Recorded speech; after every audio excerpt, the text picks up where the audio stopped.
అండి రోజుకు ఒకటి ఈ లడ్డు తిన్నారంటే ఆరోగ్యంగా ఉంటారు. రాగి పిండితో హెల్తీ లడ్డు ఎలా చేసుకోవాలో వీడియోకి వెళ్ళి చూసేద్దాం. ఒక హాఫ్ కప్పు పల్లీలు వేపుకొని పక్కకు తీసుకోవాలి. అట్లనే ఒక 2 స్పూన్ల నువ్వులు తేంపి అవి పక్కకు తీసుకోవాలి.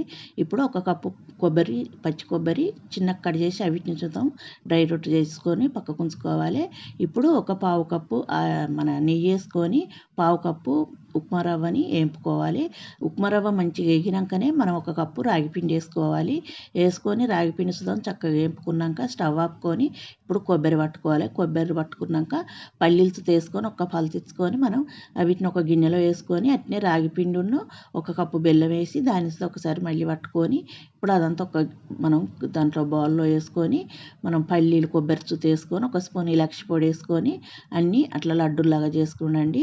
రాగి పిండితో ఇలా ఒకసారి ట్రై చేయండి. హెల్తీగా టేస్టీగా చాలా బాగుంటాయి. నచ్చి